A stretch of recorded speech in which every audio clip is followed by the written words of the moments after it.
नमस्कार मित्रांनो, मी प्रशांत विमल अंकुश जाधव शिवशाही या आपल्या कार्यक्रमात आपलं स्वागत करतो। आज आपण छत्रपती शिवाजी महाराजांच्या जयंतीनिमित्तचा विशेष भाग सादर करत आहोत। या भागाचं नाव आहे शिव जन्मगाथा। चला तर मग छत्रपती शिवाजी महाराजांच्या जन्माची गाथा ऐकूया। शिव जन्मगाथा। जेदेशकावलीत म्हटल्याप्रमाणे शके 1551 शुक्ल संवत्सरे फाल्गुन वैद्य तृतीया शुक्रवार, नक्षत्र हस्त, घटी 18, पळे 31, गड 5, पळे 7 या दिवशी म्हणजेच इंग्रजीतील तेव्हा प्रचलित असलेल्या जुलियन कालगणनेनुसार 19 फेब्रुवारी 1630 रोजी, तर इंग्रजीतील आता वापरात असलेल्या ग्रेगोरियन कालगणनेनुसार 1 मार्च 1630 रोजी जुन्नर येथील शिवनेरी किल्ल्यावर सायंकाळी दिवाबत्तीच्या वेळी म्हणजेच सूर्यास्ताच्या वेळी म्हणजेच साधारणतः संध्याकाळी 6:30 ते 7च्या दरम्यान छत्रपती शिवाजी महाराजांचा जन्म झाला। महाराजांची जन्मगाथा अशी की शहाजीराजे व जिजाबाई हे अहमदनगरास राहावयाला होते।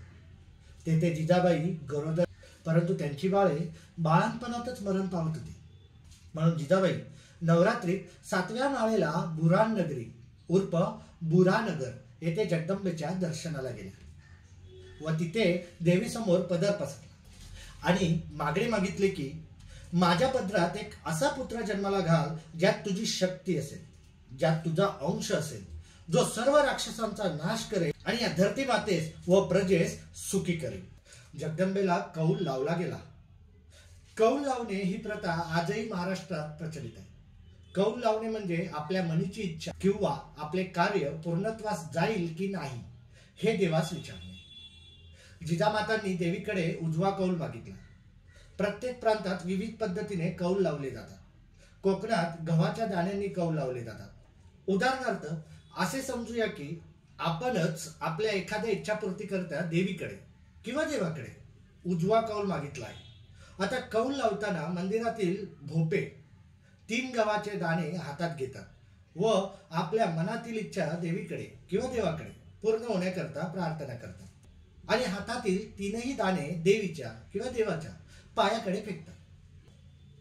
जर गव्हाच्या 3 दाण्यांतील कोणतेही 2 दाणे उजव्या बाजूस एकत्र आले तर तुमची इच्छा पूर्ण होणार, पण जर ते 2 दाणे डाव्या बाजूस एकत्र आले तर तुमची इच्छा पूर्ण होणार नाही।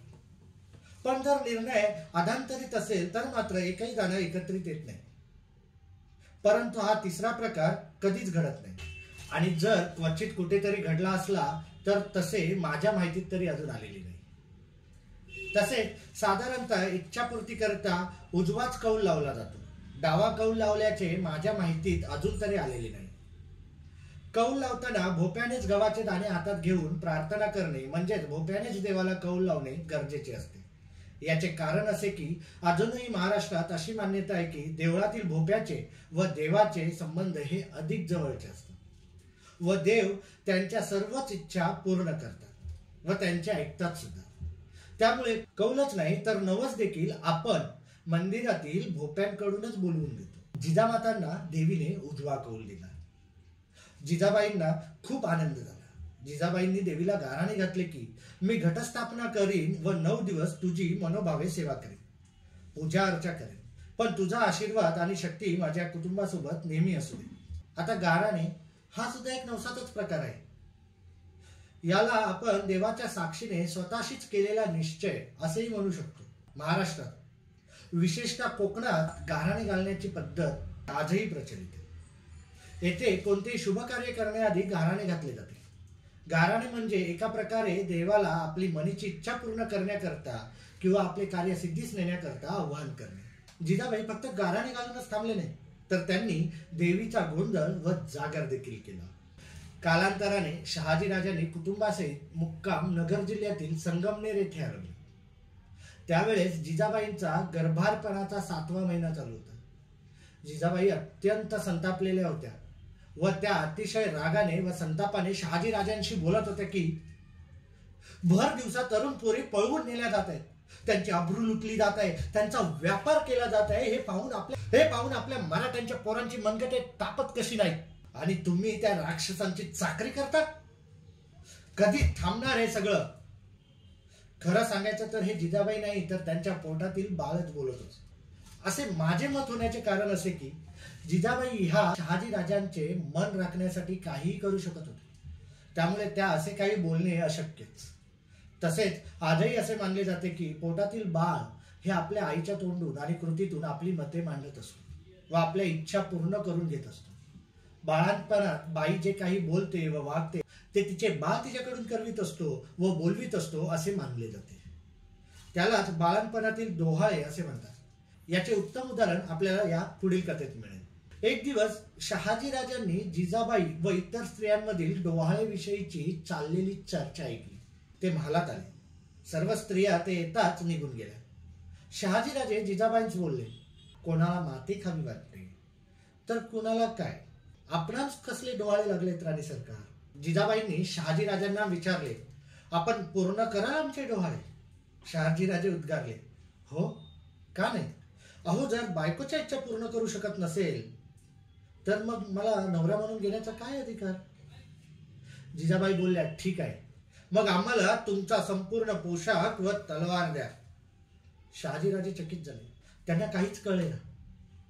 पण त्यांनी जिजाबाईंना वचन दिले होते. त्याप्रमाणे त्यांनी जिजाबाईंना आपला पोशाख व तलवार दिली.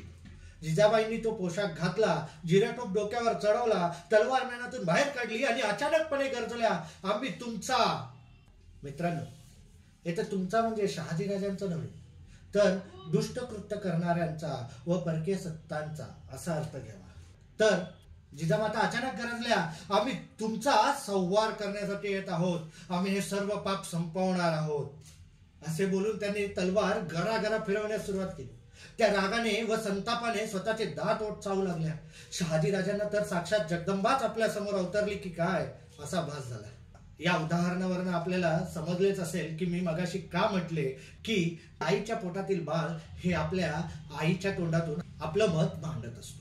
जिजाबाई व आपल्या कुटुंबाच्या रक्षणाकरिता शहाजीराजांनी आपला मुक्काम आपल्या कुटुंबासहित ठाणे जिल्ह्यातील नाणेघाट परिसरातील माहुलीच्या किल्ल्यावर हलविला.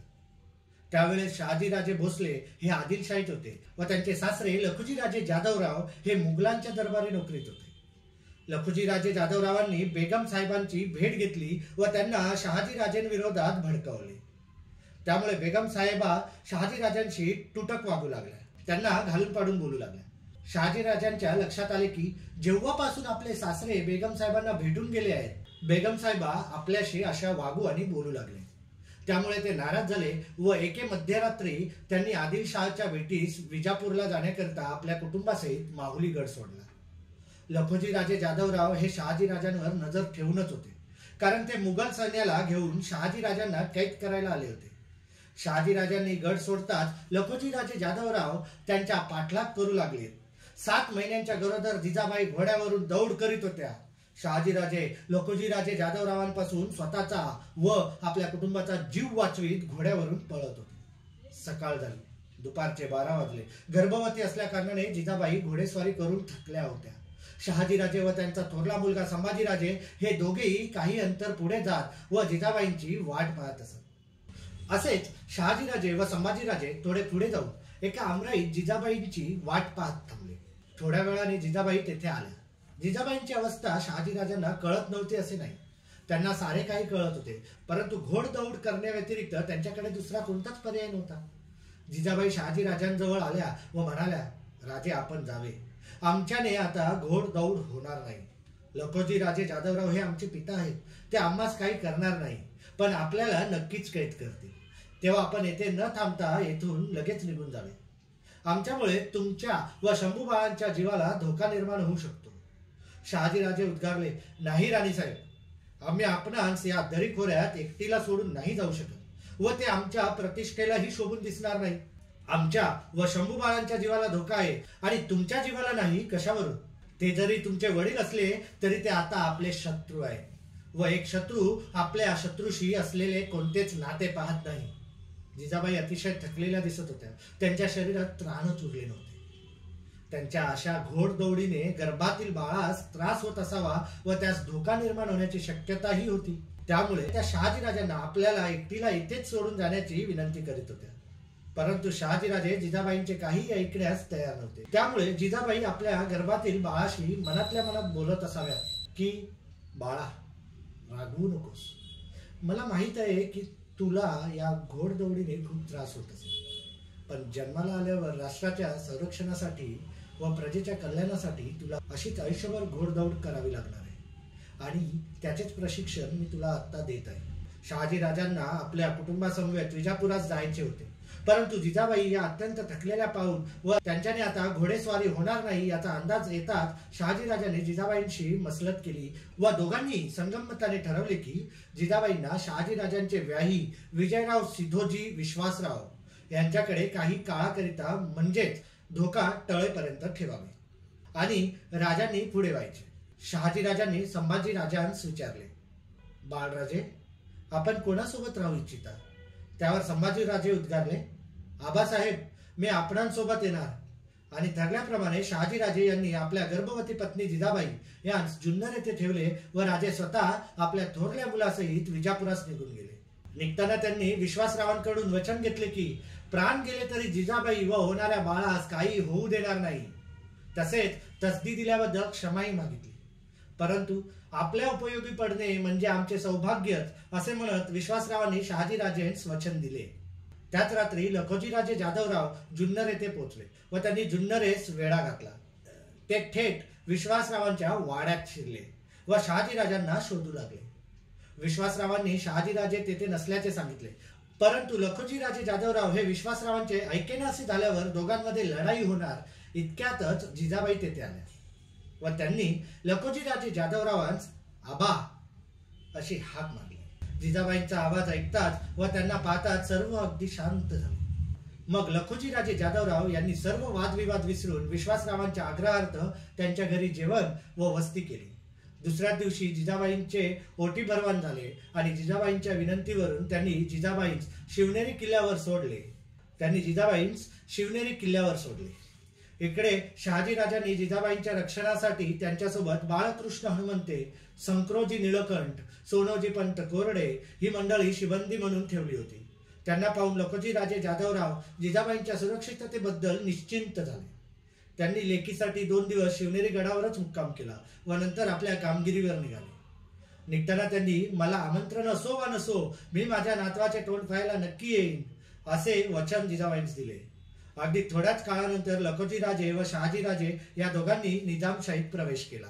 मित्रांनो, निजामशाहीत प्रवेश करणे हे त्यांचे वैयक्तिक मत होते बरं का, व त्यांना एकमेकांच्या मतांविषयी माहीतही नसावे.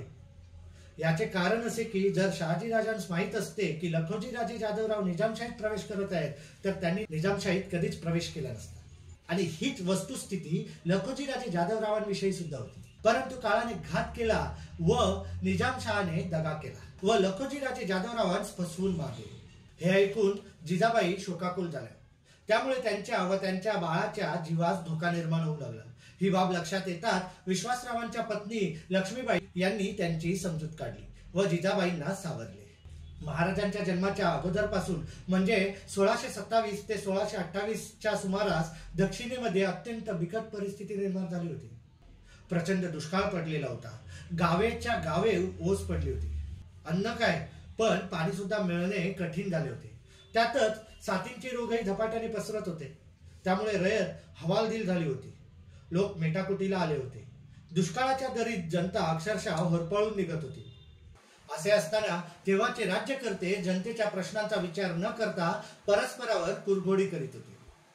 त्यामुळे राजकीय अस्थिरताही निर्माण झाली होती.